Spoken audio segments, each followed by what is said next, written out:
Isang tahimik at mapayapang pulo sa Kabisayan. Namumuhay ang mga tao ng payapa sa ilalim ng naglalakihang mga puno. Namumuno rito ang isang datu, isang pinunong matatag at iginagalang ng lahat. Mayroon siyang nag-iisang anak na babae. Ang kanyang balat ay kasing kinis ng perlas at ang kanyang buhok ay kasing itim ng gabi. Itinuring siyang pinakamagandang binukod sa buong pulo. Ngunit ang payapang pamumuhay ay hindi nagtagal. Uy, Amaya.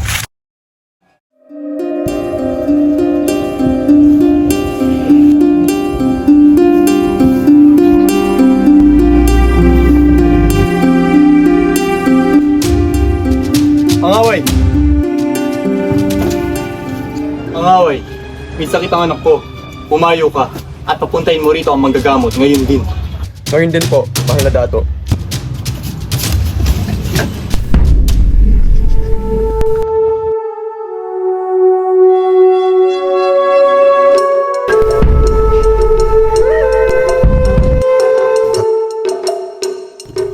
Pabaylan!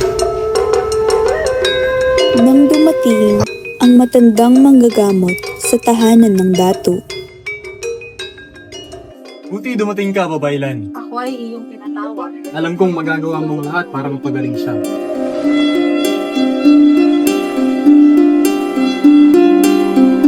pagkatapos ng pagsusuri, tumawag ng pagpupulong ang dato.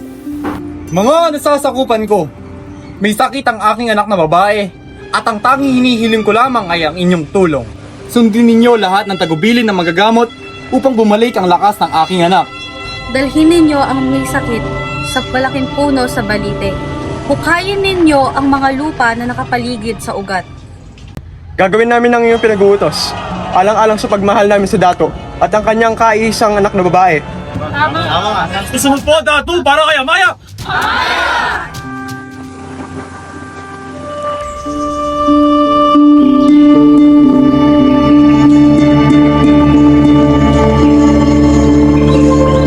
Nagsimulang kumilos ang mga tauhan ng dato. Pinuntahan nila ang lugar na kinatatayuan ng puno ng balite. Hinukay ng ilang lalaki ang lupa sa paligid ng mga ugat ng puno ng balite. Nang ito'y matapos, ang may sakit na anak ng dato ay isinakay sa duyan. Buong ingat na inilagay ang binukot sa kanal na nabuo mula sa paghukay. Ngunit sa hindi inaasahang pangyayari,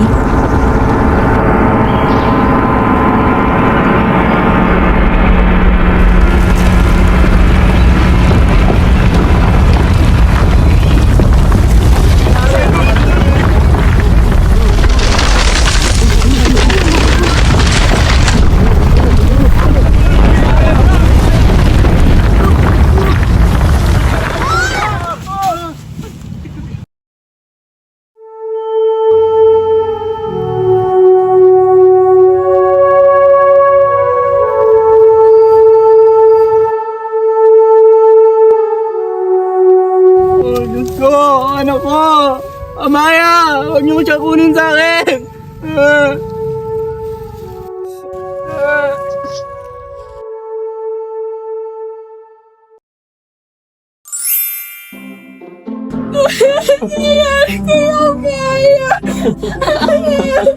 Iyakin!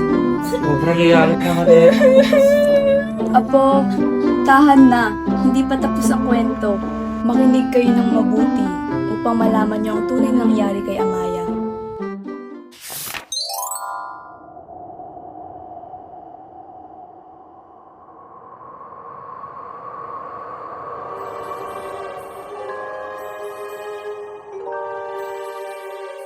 Ama? Ama! Nasaan ako?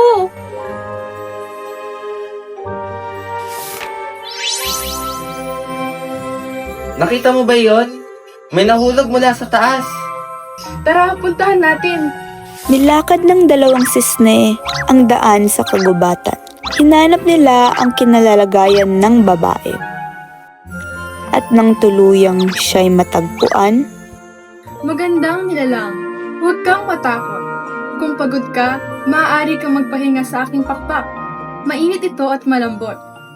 Ay, kung nais mo, dito ka rin. Mas malambot ang pakpak ko. Alam mo, kisa nakikipagpalambutan ka ng pakpak sa akin, bakit hindi ka mag-isip ng paraan kung paano natin siya matutulungan? Sa tingin ko, kailangan nating gumawa ng bahay para sa kanya. Oo, tama ka dyan. Kailangan niya ng bahay na matutuluyan.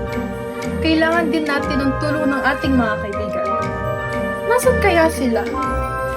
at dahil sa kanilang malasakit, tinawag ng mga sisne ang ibang hayop na kanilang kaibigan upang tulungan ang dalaga.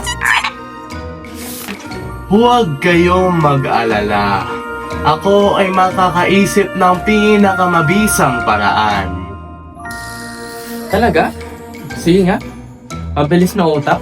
Anong plano mo?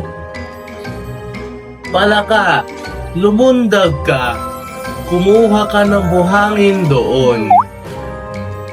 Sige, susubukan ko. Wala ka lang naman eh. Kaya ko to. Kahit paunti-unti lang.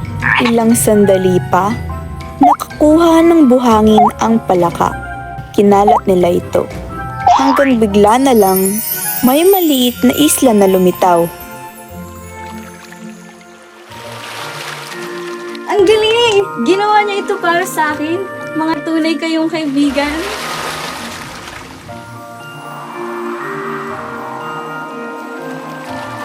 Kaso, ginawa ko.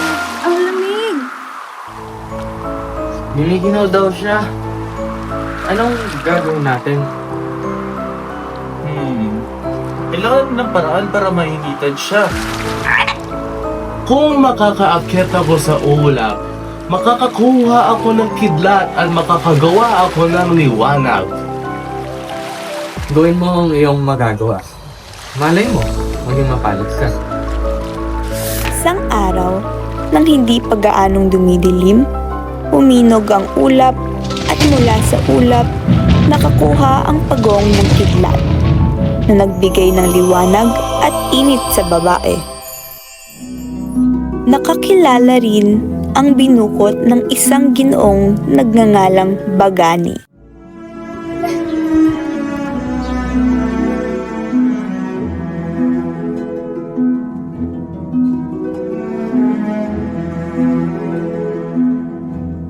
Mula noon, nanirahan ng dalawa sa pulo. Nagkamabutihan sila at naging matamis ang pagsinta sa isa't isa. Hindi nagtagal at nagbunga ang kanilang pagmamahalan.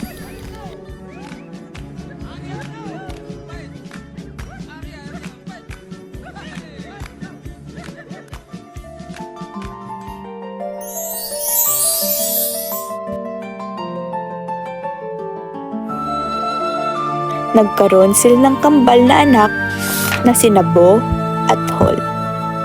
Sa kanilang paglaki, ang isa'y naging mabuti at isa'y naging masama. Ang mabuting anak na si Bo ay gumawa ng mga kapatagan, mga kagubatan, mga ilog at maraming hayop. Ngunit, ang ilan sa mga ito ay sinira ni Hol. Anong ginawa mo? Walang halaga lahat yan. Walang halaga? Bakit mo pinapahirapan ang iyong sarili sa paggawa rito? Hangal ka! Inihanda ko ang lugar na to para sa pagdating ng mga tao. Dito yung wala tayong kinabukasan. Samantalang sa ibang lugar, hindi na natin kailangan gumawa. Isa kang baliw! Bakit na naman ba kayo nag-aaway? Paul, hindi masama ang paghahangad ng mag-aaral. Ngunit ang paninira ay hindi magdadala sa atin ng magandang kinabukasan. Ako'y pinangalagaan ng kalikasan at ng mga hayop nung ako'y nanghihina. Ngayon, ikaw naman ang dapat ng mga alaga dito. Sa wakas, ay nagkasundo ang kambal at nagpatuloy ng pagpapaunlad ng mga burol. Paul, tingnan mo, lumalago sila. Pag may pagkakasundo, tunay na lumalago ang lahat. At dahil sa kanilang mga gawa, tunay na pinaganda nila ang lugar. Kaya naman di naglaon ay pinangalan sa kanila ang lugar at tinawag na Bohol. At dyan na nagtatapos ang alamat ng Bohol. O ayan, tapos na ang kwento at oras na rin para magsitulog na kayo. Lola, gusto ko rin maging palaka. Kasi ang bait-bait niya eh. Gusto ko rin, pero may mga kaibigan pa ba tayong ganun sa totoong buhay, Lola? Siyempre, meron pa rin mga apo. Ang kabutihan na ipinakita ng mga hayop noon ay buhay pa rin dito sa atin. Kaya po pala ang ganda-ganda sa Bohol. Kasi gawa siya sa kabutihan. Lola, isa pa pong kwento bukas, please! Oo po, marami pang alamat ang Visayas. Pero ngayon, matulog na muna kayo. Good night, Lola!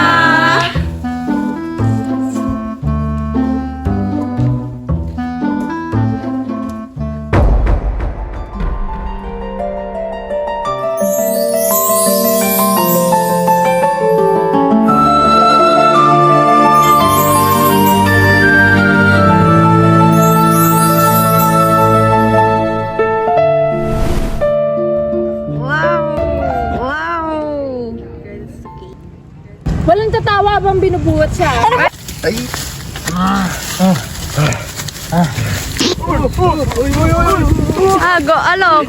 Oh, Diyos ko!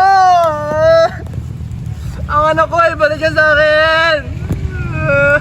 Kapangit na mo. My chest hurts. Oh no. I can't breathe. Oh my God, she did. Ano ba yun? Tama ka. Masusunod ka, Datu! Datu! Alang-alang sa pagmahal sa Datu at ang kanyang kaiisang anak na babae. Tama. Masusunod ka, Datu! Pagaw na. Mga nasasakupan ko.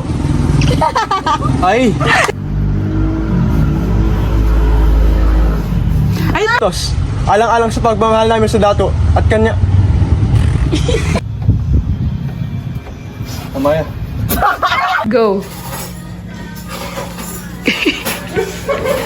Ay, kung nais mo rin, dito ka sa aking pakpak. Mas malambot ang pakpak! Sige, susubukan ko.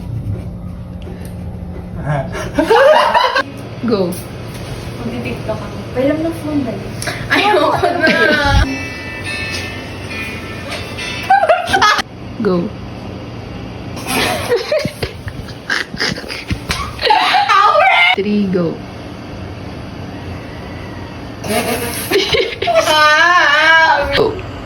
Hon, tingnan mo oh. Lumalago sila. Pag na... Apo, tama na ang iyak. Hindi pa tapos ang kwento. Apo, tama na ang iyak. Hindi pa tapos ang... Tawa ka lang ng first start. Good night, Lola!